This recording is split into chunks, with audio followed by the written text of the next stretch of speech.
Muy buenas noches y bienvenido a un nuevo programa de debate este día viernes, donde vamos a tratar de conversar ampliamente con mi invitado sobre diversos temas, pero especialmente sobre la corrupción, porque ha terminado recién un libro que se llama Manual de la Corrupción y lo lleva hacia el Partido Arena, 1980-2002, 2013.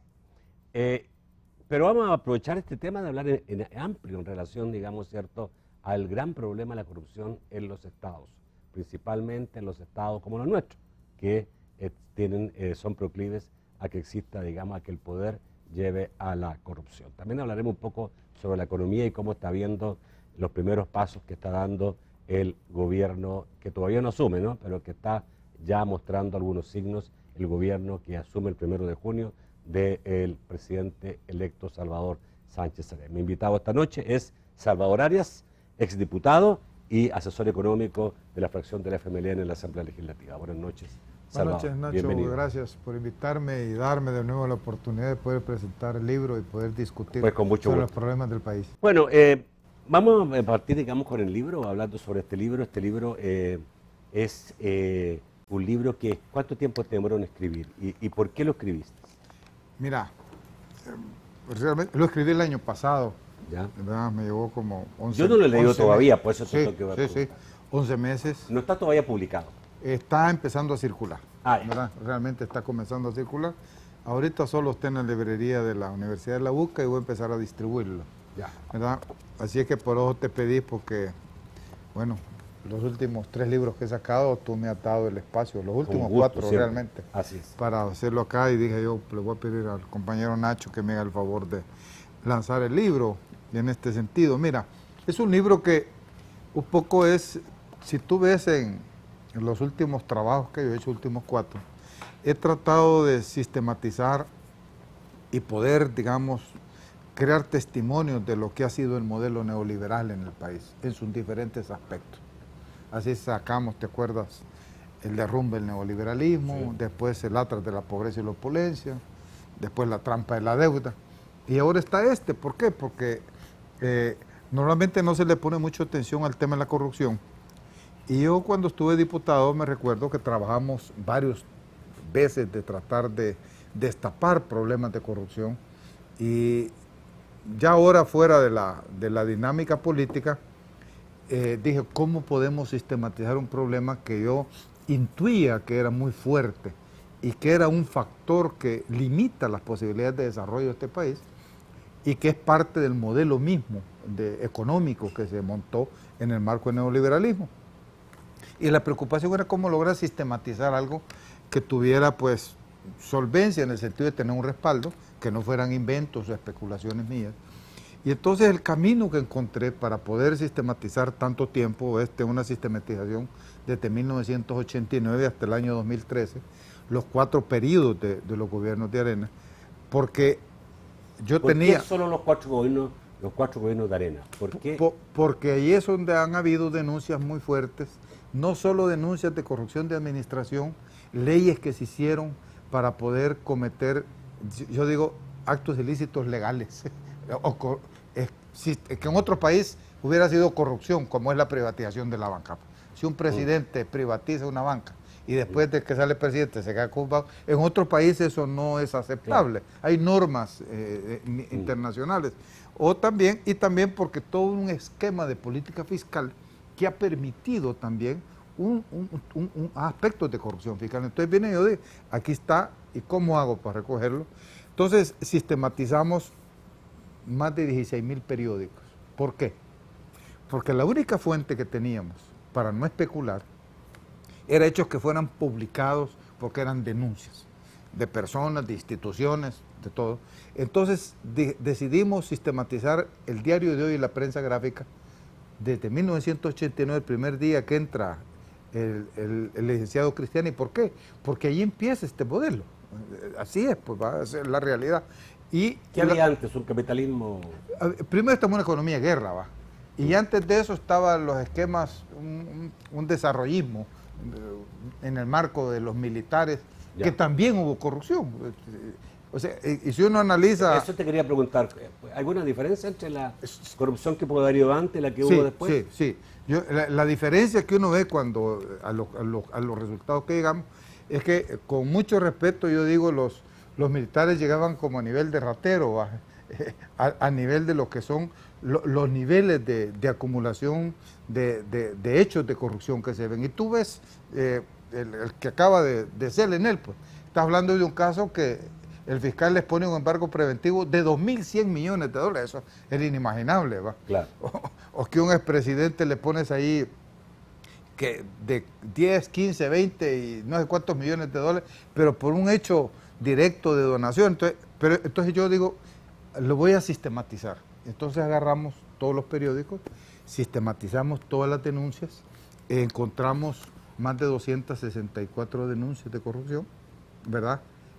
Las organizamos, de esas solo 133 no tenían montos y complementamos eso con, en la Asamblea Legislativa se presentan también denuncias, ya sea por institución de personas de corrupción, también las sistematizamos y otras fuentes de otros periódicos secundarios y los últimos periódicos ya más electrónicos.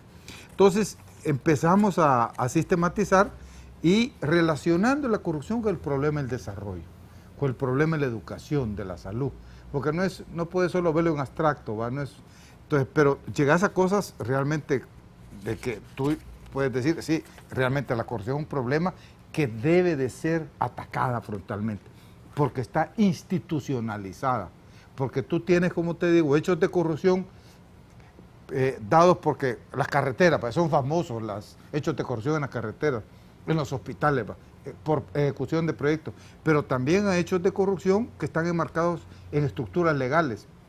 El que te menciona los bancos, el aspecto de la CLNL, pues tú ves, esto está legal, pero todavía está el conflicto si se puede o no se puede romper un contrato que permitió un hecho como eso, o las leyes de ilusión fiscal, ¿verdad?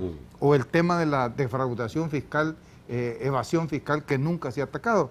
Entonces, si tú te vas a la página 15, puedes ver que nosotros hemos sistematizado por periodo presidencial y también, ¿cómo se llama?, por ministerio, por sector económico. Hay toda una serie de análisis acá, cómo se relaciona la corrupción con la deuda, porque son todos los problemas que vemos. Y claro, el problema es que tú ves que la corrupción pública en esos 4 periodos es de 12.515 millones de dólares. Corrupción relacionada con la administración de los fondos públicos. Entonces, que es preocupante. Entonces, esto hay que revisarlo. No podemos continuar así. Y aquí cuando lo vas a leer vas a ver los diferentes mecanismos que se dan, porque no es una sola forma, ¿verdad? Cada denuncia, las razones o la forma que se hizo fueron decididas. Estas son denuncias de corrupción. Lo que esto abre es un libro que debería de abrir investigaciones. Por eso es que lo fundamental... ¿Para ti estos son verdades? La inmensa mayoría sí, y se han estado demostrando en el tiempo. Son verdades. Ahora, verdades que obviamente no han sido judicializadas. Y por lo tanto uno no puede condenar. Claro. Eso es lo que corresponde a la justicia. ¿Por qué crees tú que si todos creemos, yo te aseguro que si te lo pregunto tú vas a decir, claro, por supuesto que hay corrupción? Los que no tenemos tanta información, vamos a decir, es lógico, se palpa que vivimos en un país con corrupción, ¿ya? ¿Por qué no se llega a fondo en esto? ¿Por qué no se toca esa corrupción? Que obviamente, sin duda, es una de las peores cosas que puede tener, o sea, es un cáncer que a un Estado lo termina, digamos, matando. Y claro, y precisamente por eso hice el libro, porque creo que es una exigencia, es una obligación.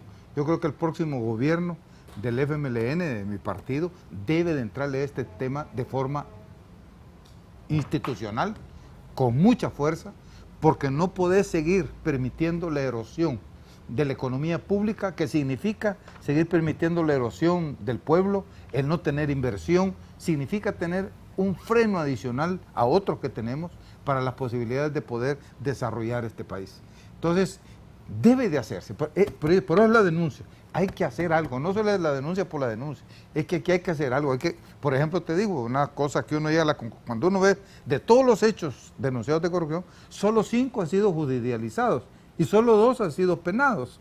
O sea, el sistema no funciona en términos de transparencia. El sistema no está funcionando y hay que hacerlo funcionar en temas de transparencia a todos los niveles. No solo en la corrupción de la administración pública, sino la corrupción fiscal. Fíjate que la corrupción fiscal yo la he estimado acá a través de diferentes mecanismos. El Ministerio de Hacienda ha hecho evaluaciones sobre la evasión del IVA. Ahí están los datos. El Ministerio de Hacienda hizo un cálculo sobre lo que significa el gasto fiscal, o sea, lo que deja de recibir el Estado por leyes de elusión, que de hecho es un subsidio al gran capital que yo tengo. Ahí están los documentos. El ex embajador de Estados Unidos, que no me acuerdo el nombre ahorita, que habló de este tema de corrupción y le hizo un llamado al país, no se inventó las cifras. Ellos estuvieron en Hacienda, hicieron una investigación de fondo y llegaron a medidas muy importantes de la gravedad de la corrupción fiscal en el país. Entonces, yo también agarré esa parte, hicimos una metodología que ahí está, ¿verdad? Es más, el trabajo está al acceso de cualquiera. Yo tengo una base de datos que yo se la cedo a quien quiera, que quiera reprocesarla, que quiera revisarla, que quiera hacer otro análisis, porque esa es parte de la obligación de uno cuando investiga, ¿verdad? Entonces, tú ves, la corrupción fiscal llega a los 24.597 millones de dólares, lo estimado, ¿verdad? Entonces, si tú sumas la corrupción por administración más corrupción fiscal, estás hablando de una corrupción de 37.000 millones de dólares. Con eso, nosotros hubiéramos desarrollado El Salvador. Ponerle que nos sea un 80, un 70%. Es una teoría, partiendo de la base que realmente todo lo que tú dices aquí se produjo y fue una... Es que la inmensa mayoría se produjo. Por ejemplo, yo te digo, en el CEL, el hecho que está demostrado de temas que puede decirse que hay corrupción... No ha terminado todavía el juicio. No, está el juicio, pero ahí está. Ahorita hay una ¿para qué les han puesto un juicio, un embargo precautorio de 2.100 millones de dólares? Hay indicios. Estamos hablando cosas serias. Hay indicios fuertes. Y hay estudios, que aquí está incorporado un análisis de una persona muy responsable que conoce este tema, el ingeniero Campos, que fue el responsable de la CIGET, donde el hecho, la corrupción que se estima es de 4.000 millones de dólares. De 4.000 millones. Pero si se le quedara a la empresa italiana el aparato de administración de toda la geotermia, en 20, 30 años más eso subiría 3.000 millones más por utilidad. Entonces sí estamos hablando de cantidades respetuosas, complicadas, que sí daría para nuestro país. Si no se hubiera dado, estaríamos en una situación, yo digo, quizás mejor que Costa Rica. Vamos al corte, volvemos rápidamente a seguir conversando sobre este tema con mi invitado Salvador Arias. Ahora, muchos se preguntarán por qué se produce la corrupción en un Estado, en un gobierno. Un mecanismo, tiene dos cosas. Aquí cuando lo analizas tú, es un mecanismo de enriquecimiento ilícito. Y el otro es un problema de falta de la institucionalidad y las leyes adecuadas. Porque partimos de la base que la corrupción existe en todo el mundo. Sí, sí. Hay países con niveles muy bajos, eso hay que decirlo. Sí. Hay países con niveles muy bajos. Y hay países con niveles muy altos. Y nosotros debemos estar en la parte alta, seguramente. Sí, estamos en la parte alta. Pero ¿por qué? ¿Por qué es un problema cultural? ¿Es un problema institucional? ¿Qué es lo que confluye para que exista la corrupción? Que obviamente, digamos, ¿cierto?, le está quitando a la sociedad ese dinero y se está quedando en algunas manos delictivas, ¿no? Mira, yo diría que hay dos fuentes de esto. O sea, las razones que motivan. Uno es la búsqueda de procesos de enriquecimiento. A ver, ¿es la impunidad? Claro, la impunidad. O sea, a ver, no, una autoridad que asume, sabe, digamos, que las posibilidades que el día de mañana sean enjuiciados son muy pocas. Esa es la primera. Claro, entonces tú dices, aquí, por ejemplo, aquí un presidente, si en 10 años no le ponen un juicio, haya existido cualquier nivel de corrupción en su periodo o no, él después queda impune. Eso hay que cambiarlo en la Constitución. Pero eso quizás es importante, pero es cultural, porque yo he escuchado a muchísima gente decir, bueno, hombre, el hombre se va a componer, tiene derecho a componerse. Sí, es que... Y la gente asume, mucha gente, incluso políticos destacados de este país, asumen que un presidente debe llevarse unos milloncitos para la casa. Y eso es incorrecto, eso hay que combatirlo, pues. Eso es totalmente... Por supuesto que es ilegal, es falta de ética. A mí cuando veo estos resultados que he sacado, me indigna, ¿por qué? Porque cuando vemos nosotros, mira, por eso te digo, mecanismos legales, han habido leyes dedicadas a apropiarse de bienes del Estado. Hombre. Los sistemas de privatización fueron eso, de trasladarle empresas baratas a amigos o a empresas privadas que tenía el Estado a costa de los intereses del pueblo salvadoreño, de toda la sociedad, del Estado, por lo tanto, que es lo que representa eso. Entonces, allí, y como las leyes son frágiles, hagámoslo, ¿qué va a hacer? Okay, pero... y además, fíjate que ha habido, ¿por qué le llamo yo que es un manual?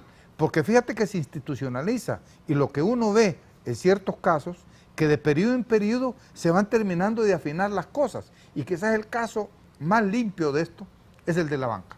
Tú iniciaste una privatización de la banca, primero la limpiaste, 700 y pico millones de dólares que recibe el Estado para quedarse con la cartera amorosa. Después se la regresan a los bancos para que la cobren y vuelvan a cobrar comisión. Salvador, segundo, sí. Haces una ley que dice nadie puede tener más del 1% de propiedad. Pero, y empiezas a darle seguimiento y después terminas que los bancos que se privatizaron, que permitieron crear emporios económicos muy importantes, ya están legalizados para que sean propiedad de una persona. Pueden tener hasta el 99% de propiedad de una persona, totalmente violando el origen de la ley. Entonces, es donde tú dices no. Salvador, obviamente hay algún tipo, y yo todavía tengo alguna duda en relación a algunas medidas tomadas en el país, en el caso Selenel, por ejemplo, la justicia dictaminará si al final hubo una corrupción. Algunos dicen, aquí lo que hay es un sistema para operar mejor, algo que ayuda a la sociedad. Puede ser un poco discutido, pero yo me quiero ir a la cultura de la corrupción. Yo hace muy pocos días atrás, no más de una semana y media, conversaba con un exfuncionario del gobierno de El Salvador, que tuvo cargo importante en este país.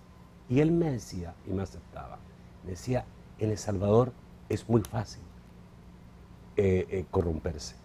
Y la corrupción funciona a todo nivel. ¿Sí? Y uno, ni siquiera sin moverse su escritorio, le va a llegar el dinero, porque cualquier licitación, cualquier permiso, cualquier cosa, y eso va desde el alcalde del pueblito más pequeñito o el cantón, hasta, digamos, cierto, la autoridad mayor, que por efecto de eso ya hay una corrupción grande, y que una persona puede salir con mucho dinero de un puesto, y aquí hay puestos, digamos, eso como llamar en México, pónganme...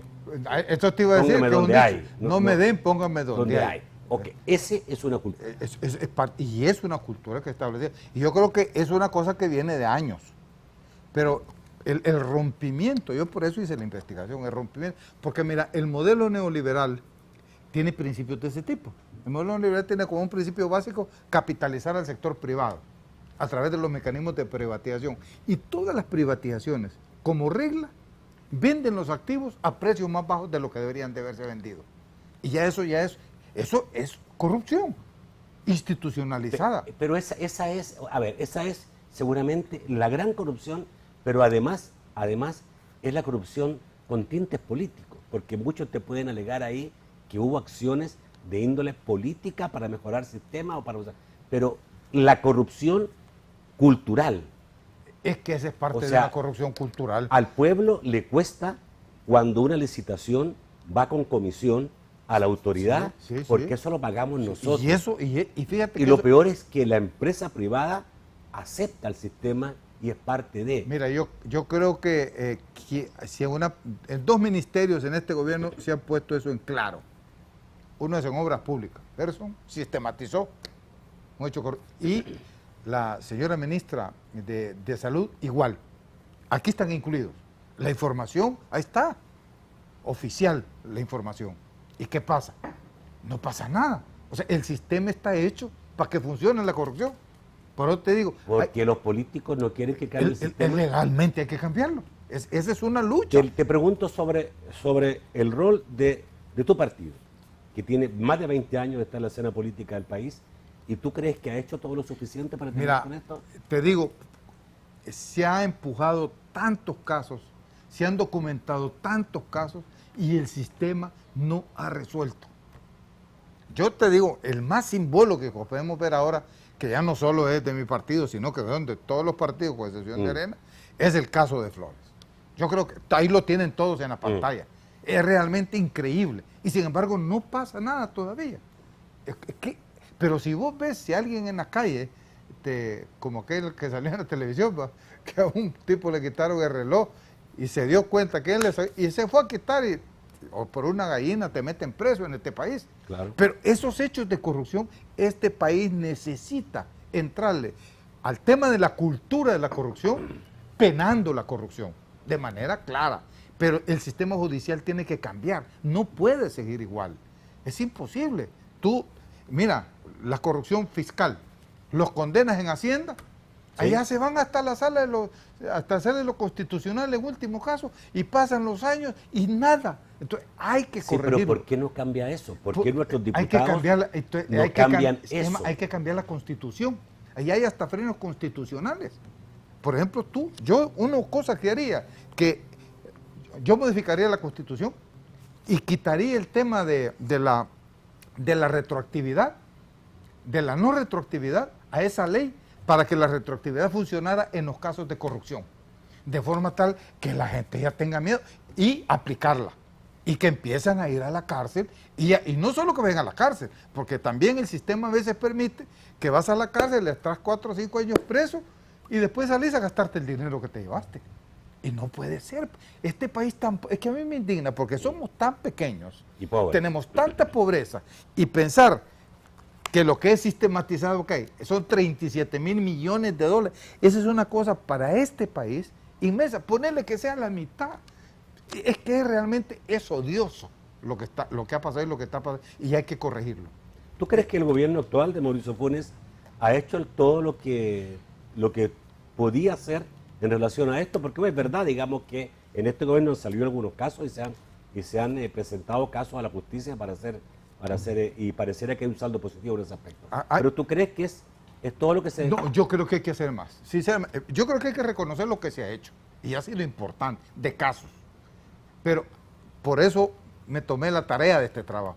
Pero hay que darnos cuenta que es una cosa que no es de 1, 2, 3 casos, porque si no puede ser hasta manejado como que son casos políticos. No, este es un problema de un sistema institucionalizado que hay que romperlo, porque ha llegado a tal grado en El Salvador que evita que este país realmente pueda salir adelante. Es tan grave o más grave como el problema de la deuda.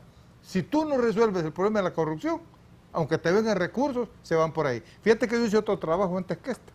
Analicé y aquí está aparte incorporado, analicé todo el financiamiento que vino desde el terremoto y todas las tormentas tropicales, el Mitch y todo, desde el terremoto para acá, desde el Mitch para acá. Sí. Es terrible.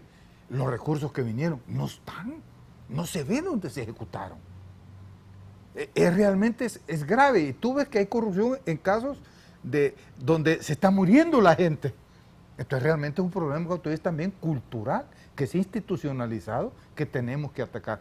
Claro, yo pongo en los 4 gobiernos de Arena, acá, porque es donde las denuncias se masificaron y realmente es grave la situación. Y yo creo que hay que corregirlo como sistema. Y te digo, antes había corrupción, yo me acuerdo, con la época de los militares, ahí que se robaron no sé cuánto, que se robaron aquí, pero nunca había sido una cosa tan fuerte, tan fuerte. Mira, el tema fiscal... sofisticado.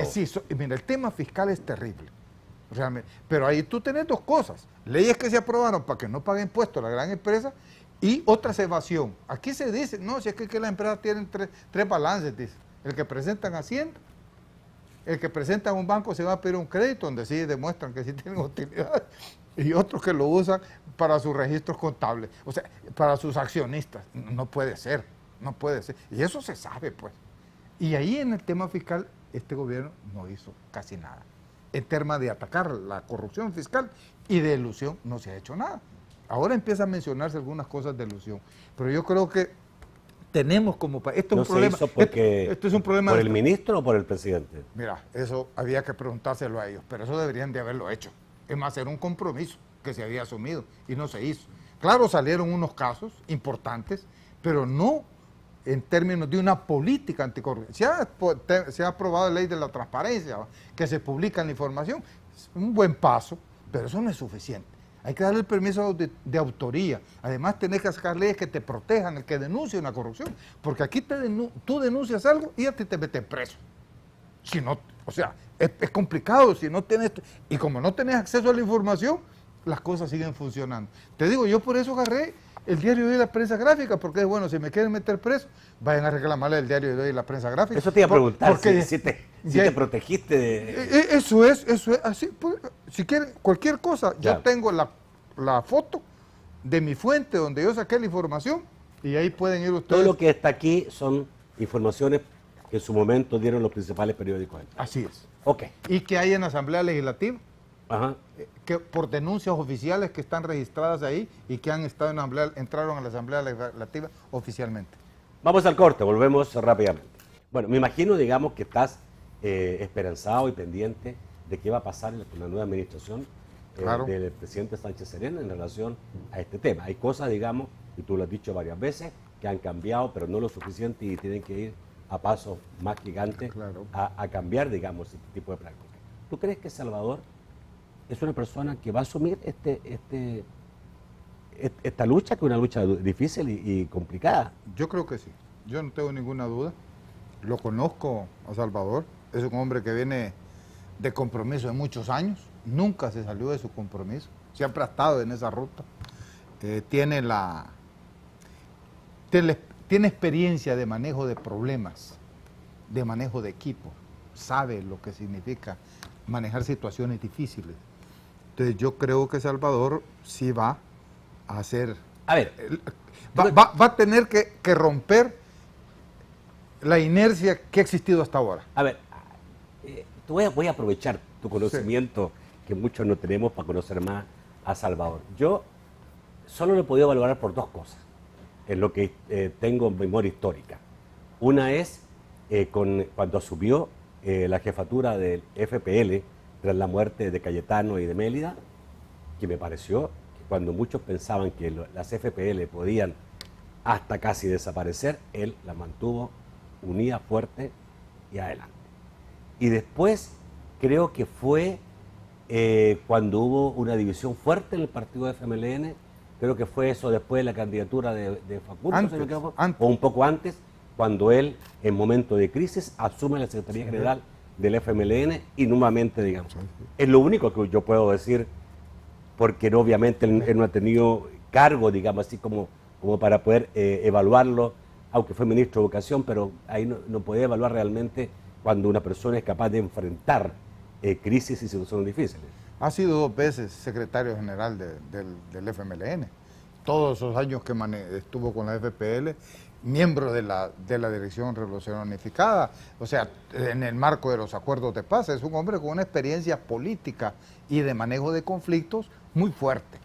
Esa es mi impresión, es lo que yo conozco, ¿va? Entonces yo creo que sí tiene primero creo que tiene la firmeza, ¿verdad? Tiene el compromiso y además el pueblo está esperando. Ahora, hay gente que dice, y no sé si ese dicho muy conocido acá, otra cosa es con guitarra, ¿ya? O sea, una cosa es verla venir y otra cosa ya es ser presidente de la República. ¿Tú crees que eso no determina y cambia a una persona y le hace ver las cosas desde otro punto de vista? No, yo creo que las circunstancias en que tú llegas a una presidencia, sin duda alguna, no te pueden permitir que tú puedas hacer de un solo las cosas que tal vez soñaste que inmediatamente ibas a poder hacer, porque tú tienes realidades objetivas, concretas. Una presidencia significa una correlación de fuerzas políticas, un problema complicado, tener una estructura, bueno, solo el tema de la corrupción que acabamos de analizar, compromisos que este país ha adquirido en los gobiernos anteriores con los organismos financieros internacionales. Tenés una serie de limitaciones, tenés un compromiso con un pueblo que está con hambre, que tiene un gran desempleo en este país, según el último análisis del Ministerio de Economía. En el año 2012 existía 1.749.000 personas sin trabajo en este país, pero que no aparecen en ese 6% de desempleo. Hay cosas difíciles, y sin duda alguna la tiene compleja.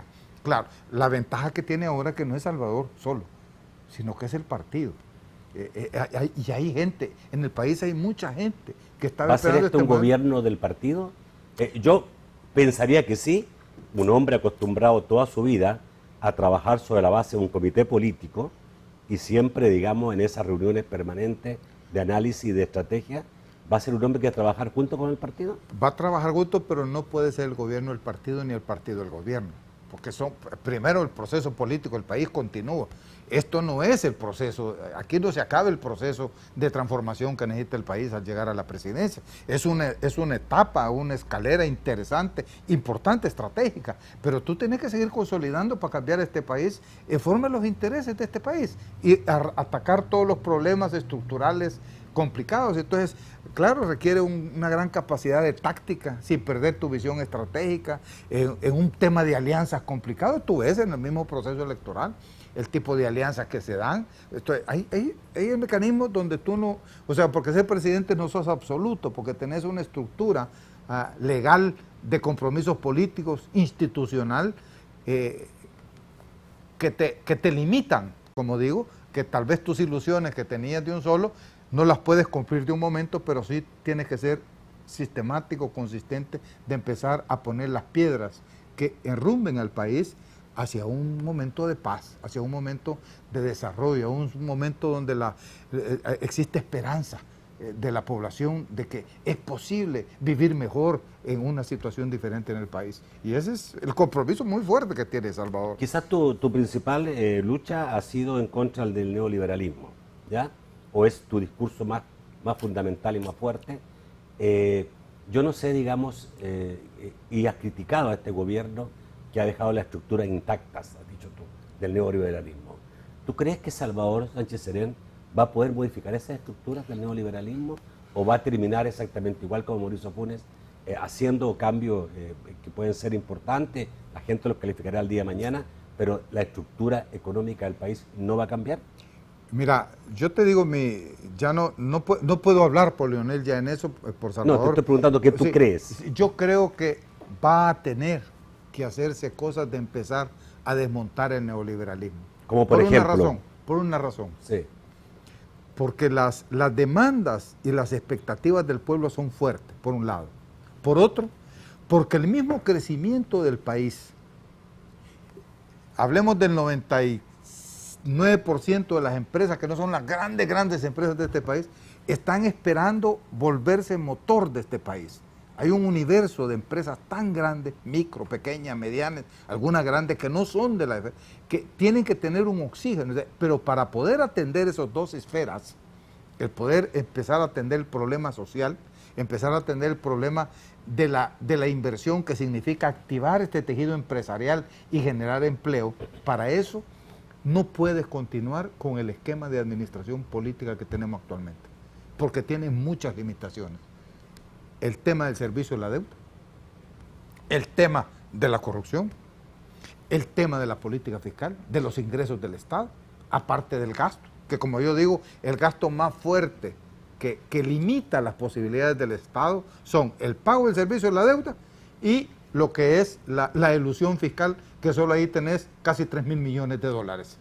De salarios tienes 1.200 millones de dólares. O sea, no es ese el problema. Los subsidios te llegan a 300 millones de dólares. Ese no es el problema. Los problemas están bien ubicados. Y sin duda, para poder empezar a buscar y tener liquidez que le permita al Estado volverse un agente promotor de la inversión, del desarrollo, va a tener que corregir políticas de la forma como se ha venido administrando estos temas que yo te digo. Más allá de los pincelazos que se han dado en alguna medida.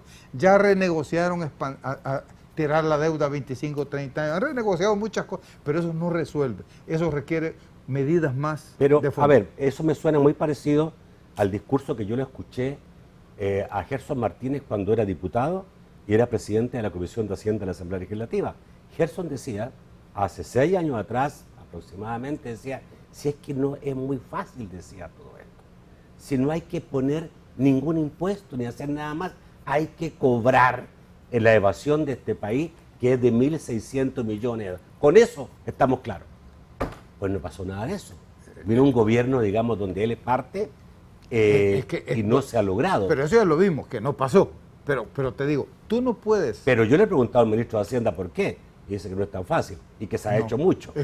Sí, no, realmente se ha aumentado un poco los ingresos. Pero el problema es, mira, si tú aumentas los ingresos, pero sigues pagando todo ese servicio de la deuda, y sigues permitiendo toda esa ilusión que dicen que ya llega a 1.300 millones de dólares al año, de nada te sirve que estés incrementando un poquito los ingresos del Estado, porque se te va por ahí. Es una garganta tan grande que no le da oxígeno. Mira, hay una afirmación, y ahí están documentos que existen, donde el Ministerio de Hacienda claramente dice, en el esquema de deuda que tienes, en el esquema fiscal que tienes, no hay cabida para nuevos proyectos.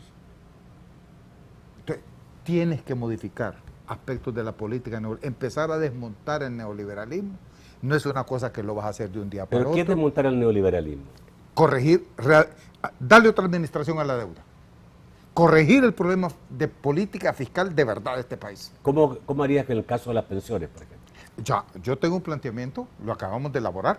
El caso de las pensiones, por ejemplo, ahí se está manejando que es un tema de rentabilidad. No es un tema de rentabilidad. Acabamos de hacer un análisis, te lo puedo pasar, si querés lo discutimos un día en detalle. Ahí está el documento, ahorita lo voy a publicar. Por cierto, te digo que yo he creado una asociación que llama ADESAS, donde hemos creado una carta económica.com, tú puedes entrar y vas a ver, empezamos a hacer un debate alternativo, porque aquí no hay, y ahí vamos a subir ahorita la propuesta.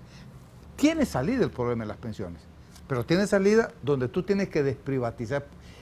El sentido de la privatización fue pasarle un negocio al sector privado igual que otros. ¿Y los negocios en el gobierno no también se cubren, se van entre las manos? Porque obviamente... No, pero en las pensiones... Yo también veía la cifra, digamos, de lo que capitalizaba el Estado antes, cuando el sistema era netamente estatal, y no era nada, al final todo se desaparecía. Te voy a pasar el documento, no se podían desaparecer las reservas, ni eso. Mira, ahí está el análisis. Nosotros hemos comparado y analizamos los últimos 4 años del fondo cuando era administrado por el Estado y todo el periodo de privatización. Y con transparencia puedes ver los números y vas a ver que no es cierto que no estaba quebrado el sistema. Lo que pasa es que el sistema entró en 2 años de crisis cuando Calderón Sol sacó casi 40,000 gentes del Estado que lanzaron a la calle. Entonces bajó la cotización. Pero aún así, en el balance de los 4 años no estaba quebrado cuando lo privatizan. Y las soluciones no era privatizarlo, había que hacer cosas que estaban muy claras. Pero este es un planteamiento sobre eso, tiene solución. Y tiene solución por una cosa muy sencilla, te voy a decir. Actualmente hay alrededor de 127,000, 130,000 pensionados. De esos, fíjate, el 85% el Estado sigue pagándole las pensiones. Sí, claro. Y el sector privado solo paga, el sistema privado de pensiones solo paga el 17%, para ser exacto. Sí, no, pero bueno, pero eso es porque... Espérame. Eso es porque el sistema partió mucho después. Espérame. Pero el sector privado ahorita está recibiendo el 95% de las cotizaciones y el Estado solo recibe el 5%. Y si tú vas a ver entonces la diferencia entre lo que significa que recibe el Estado y el sector privado, y lo que se paga de pensiones del Estado y lo que paga el sector privado, nosotros ahorita podemos volver al sistema con solidaridad, porque no es que lo vas a estatizar, no es llevar las arcas de las pensiones a las arcas del Estado, nada que ver con eso. Hay que crear un sistema administrativo totalmente independiente de la hacienda pública, pero tú tienes ahorita las suficientes cuotas para volver a un sistema con solidaridad, porque va a ser sostenible y le vas a quitar al Estado un problema fiscal que es insostenible. O sea, no estatal. No estatal, ¿no? Okay. No, porque son fondos de los trabajadores, no puede ser del Estado. Okay. Pero se ha administrado, no con una lógica privada, sino que con una lógica de lo que dice la Constitución. La Constitución dice que ese es un servicio social en el cual el Estado tiene compromiso así como lo tiene el trabajador de participar y el empresario. Okay. Ese es el podemos discutir sobre este tema, hay mucho que hablar y mucho que decir, es importante que vayamos conociendo poco a poco cómo funciona todo este sistema. Pero ese planteamiento que las pensiones son un problema en todo el mundo, yo lo he visto en todos los países, no existe un país donde las pensiones no sean un problema, pero a mí me da miedo un poco, digamos, cuando hay populismo de por medio. No, pero yo no te estoy hablando de populismo. No, yo no estoy diciendo que tú, pero cuando hay populismo, uy, madre. Ese me preocupa a los mí. partidos políticos que quieren ir, que quieren ganar el apoyo de la gente, van haciendo cosas. No, pero mira, ahorita después, lo que está, mira, el Frente está analizando y tiene que analizar con mucha seriedad ese problema. Mucha seriedad. Mira, el planteamiento que están haciendo ahorita el Ministerio de Hacienda, que es un problema de rentabilidad y que se ha organizado un grupo de pensionados, que son los que tienen más altas pensiones, no es un problema de rentabilidad. Es un problema de rentabilidad en un individualismo. No, pero también un problema de rentabilidad. Mira, no puede el Estado quitarle el 50% y darle 1% de interés por ese dinero que agarra. Eso no puede ser. Discutámoslo. Eso es un atraco al dueño del dinero, que son los trabajadores. Sí, pero ahí hay como aportes. yo te dijera, pásame tu dinero y yo te lo voy a volver al 1%. ¿Cómo es eso? Sí, pero mira, es que el concepto, es que lo que pasa es que tenés que discutir de qué se trata el sistema de pensiones. Vos has caído en una visión privatizadora donde las pensiones se vuelven como un bien de mercado y ese no es el sentido de las pensiones en ninguna parte del mundo. Exclusivamente... Cuando hicieron eso es que crearon los problemas que se están haciendo. Entonces yo creo que hay que discutirlo. Ya, voy a ir al corte. Hay que discutirlo. Fue el tiempo muy rápidamente. Hablaremos más adelante sobre ese tema y otros temas sin duda con Salvador Arias. Vamos al corte, volvemos rápidamente con sus comentarios y sus preguntas. Ahora rápidamente al último segmento de debate, donde vamos a escuchar a Francisco Bonilla para que nos diga qué dicen los amigos televidentes esta noche. Buenas noches, Francisco. Señores, buenas noches. Vamos a comenzar a través de Twitter. Dice Víctor Hugo Suazo. Pregúntele si tiene alguna pista sobre el paradero de Paco Flores, pregunta Víctor Hugo Suazo. Cuti Cornejo dice, Nacho, pregúntele a Salvador Arias por qué ataca tanto a los ricos y él solo pasa y hace negocios con ellos. Pregunta específicamente Conejo. José Antonio Chávez dice, señor Arias, usted siempre ha sido un crítico de la dolarización. Dígame con las constantes devaluaciones que el Colón tendría de que haber sufrido a estas alturas, ¿no estaría peor nuestra economía? David Ramírez dice, compañero Salvador, ¿qué ha pasado con nuestras propuestas de partido de hacer cumplir la ley del bimonetarismo, retirar la base de monitoreo en Comalapa e iniciar el socialismo en nuestra patria, para la que tanto trabajamos? Pregunta específicamente David Ramírez. Javier Handal dice, para gobernar, ¿cómo va a ser necesaria la participación del principal partido de oposición, Arena? Con sus acusaciones y aseveraciones, no apoya nada esta posibilidad. Lejos de ellos, la politiza más. Si ahora el FMLN cambió de discurso, ¿por qué no lo hace usted? Esto en nada ayuda al país, plantea. Carlos Martínez dice, Arena siempre ha promovido la privatización, pero como ciudadanos nos damos cuenta de las grandes deficiencias operativas y administrativas en varias carteras e instituciones del Estado.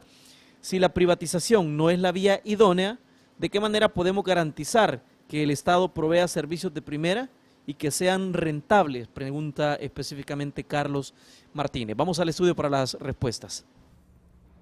Ok. Quiero partir por la última. ¿Estado eficiente y rentable existe? No, es que ahí hay un concepto básico. ¿va? Tú no puedes pedirle al Estado que sea rentabilidad porque ese es un tema de la empresa privada. El Estado tiene como base fundamental funciones sociales. Hacer que funcione la economía y que en el desarrollo de la economía pues se genere empleo o riqueza y el Estado tiene que ser un promotor.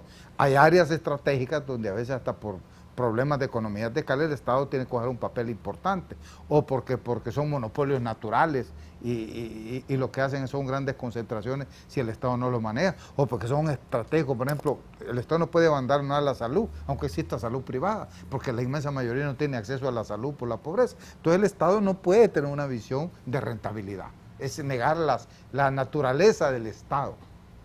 Ese es un, como yo lo veo. Correcto, pero puede ser eficiente. Tiene que ser eficiente, ¿verdad? Y precisamente uno de los problemas de la ineficiencia es la corrupción que hemos hablado, ¿verdad?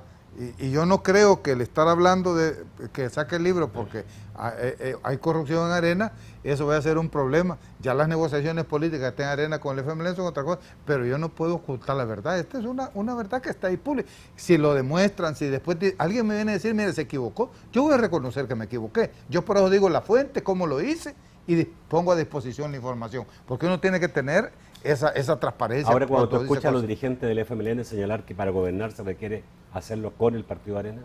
Bueno, tendrán que negociar. El país, por eso te digo, aquí hay un problema de alianzas de diferentes tipos que son lógicas en un proceso político, son lógicas. Pero eso no quiere negar que uno no debe decir la verdad, porque es mejor negociar a partir de la verdad, digo yo, que estar negociando en una nubulosa o con mentiras, no se puede. Ok. ¿Hace negocio con ricos? No, sí, no sé cómo es, no conozco ninguno con el que yo tenga un negocio o alguna empresa, me avisa, por favor, ¿dónde es para ir a ¿No tenés empresa? Para ir a recoger mis beneficios, por favor. Así que no tengo ninguna empresa. ¿Dolarización? Y sobre el tema de la dolarización, miren, yo en eso, porque mucha gente, es lógico, ¿va? Así son las cosas, te genera como, te estigmatiza, ¿va? Yo tengo mis razones, las he discutido, las tengo escritas, vamos a publicar un documento rápido ya, hemos publicado varios sobre el tema de la dolarización y por qué el país no soporta eso. Pero yo mejor cuando menciono lo que dijo el expresidente del Banco Central de Reserva, y digo ¿por qué? Porque él estaba administrando el Banco Central de Reserva. ¿Te refieres a Carlos Acevedo? Al doctor Carlos Acevedo, que dijo, señores, el gobierno que venga, derecha o izquierda, no va a poder con la dolarización porque es insostenible financieramente. Es un problema financiero que además tiene un alto costo social para el país que se va a tener que resolver. Yo no sé si mañana, pasado mañana, de 3 años, pero va a tener que resolverse porque es insostenible. Eso es una realidad, va más allá de deseos, eso no son deseos. Son cosas muy objetivas, concretas, que el país no soporta la dolarización. Ya por qué tendríamos que discutir sobre eso, pero se ha discutido y hay que discutirlo más, hay que hacerlo transparente y es un tema que al final de carácter político. Lo que la gente no entiende es por qué no se puede revertir. Se puede. Se puede, algunos dicen que no. Sí, pero mira, si antes no estamos dolarizados, quiere decir podemos estar desdolarizados. Yo digo, si el 95% o 98%... El programa de gobierno del FMLN no habla de dolarizar. Esa es otra cosa, pero como estamos hablando, yo te digo, en el mundo, el 95, 99% de los países tienen su moneda propia. Y hay una razón básica. Eso le da a los estados un instrumento de política económica fundamental, que se llama política monetaria y crediticia, que se complementa con la política fiscal. Y entonces tú tienes un país como el nuestro que solo tiene un brazo en términos de política económica, solo tiene política fiscal, no tiene política monetaria y crediticia, entonces tiene limitaciones profundas. Y además, el no tener política monetaria y depender de una moneda tan dura como un país, que es el país más rico del mundo, tiene altos costos financieros para el país. Entonces hay que corregirlo. Ese es como yo lo veo. En cuanto a la... Mi monetarismo ya contestaste, la base de monitoreo. A la base de monitoreo, bueno, mira, son decisiones políticas. O sea, básicamente se refiere a eso, digamos, si parece que te escribía un compañero, ¿no? Sí. Y te decía, compañero, ¿qué pasa? ¿Qué pasa? Como que las cosas están cambiando en el curso. Yo creo que lo que pasa que es lo que hablamos al principio, ¿va? Ahorita hay una realidad objetiva que hay que caminar y va a haber que caminar. Ahora, yo creo que tenemos que tener cuidado de no estar ya tomando conclusiones sobre un periodo que todavía no ha iniciado. Ahorita hay un proceso de negociación, es más, ni el gabinete está actualmente integrado, ya hay luces, de gabinete, bueno, el ministro de Hacienda sigue el mismo. ¿Y esas luces te gustan? ¿Te hay preocupaciones, porque el ministro de Hacienda, si va a seguir en la misma lógica, a mí me preocupa. Si el ministro de Hacienda, pero puede ser que este ministro de Hacienda, el nuevo presidente le diga, no, mire, no es por ahí, aquí vamos a caminar así, y el ministro tendrá que caminar así. O sea, son al final las decisiones políticas de qué se va a hacer en política económica, las va a tomar la presidencia de la República, ¿verdad? Y muchas que tienen que ir a la Asamblea con aprobación, porque tienen modificación de ley, tendrán que negociarse en la Asamblea Legislativa. Esa es la forma como funciona el Estado. Entonces yo no me quiero adelantar, Pero ahora, sí, si yo te dijera, digamos, el problema de El Salvador es que tenemos demasiadas elecciones y muchas elecciones muy cerca una de otra, y eso hace que los gobiernos trabajen más electoralmente que en términos de país. coincido 100% ¿Te preocupa, contigo. digamos, que al final el FMLN entre preocupado en que no pueda tomar una medida que pueda ser crítica o difícil, digamos, de masticar por la población, porque hay elecciones el 2015 y después el 2015 ponen porque ya vienen las otras presidenciales? Pues ahí son las apuestas políticas que va a tener que tomarse, porque este país tiene que caminar indiscutiblemente. Vos tenés elecciones ya en marzo, ¿verdad? Entonces, si se toma una visión meramente de elecciones, pues no vas a hacer nada. Aquí tiene que tomarse decisiones en base a compromisos y a necesidades del país. Y tenemos que llegar a trascender los 5 años. Si este país no tiene una visión estratégica de 20, 25 años, mira que es lo mínimo que necesitas para salir, y para eso tenés que tener proyectos estratégicos, no solo seguir haciendo lo mismo, un seguimiento de cosas. Entonces hay que cambiar cosas y tomar decisiones, y hay que aventurarse, hay que tomar Se decisiones. nos fue el tiempo, pero no puedo dejar de preguntarte una pregunta que te hizo un amigo televidente, si sabía dónde está Paco Flores. No, hombre, no tenía está. idea. Y si lo ve, me avisa, porque vamos a mandar a alguien a que lo vaya a recoger, porque realmente tiene un montón de sacos que dicen que los distribuye a todos. Gracias, Salvador, por estar esta noche en el Te programa. agradezco mucho, Is, por el comentario. Y recuerden, los invito a que visiten cartaeconómica.com, ahí con ADESES. Ese es un blog que tienes tú. Sí, un blog económico donde ya estamos tratando de hacer un debate paralelo, ¿verdad? Ahí tienen, pueden visitar cartaeconómica.com, Bueno, suerte con de el ADESES. Muchas gracias. Gracias, Salvador. Gracias, amigo televidente. Nos vemos el lunes a las 8 de la noche en un nuevo programa de debate.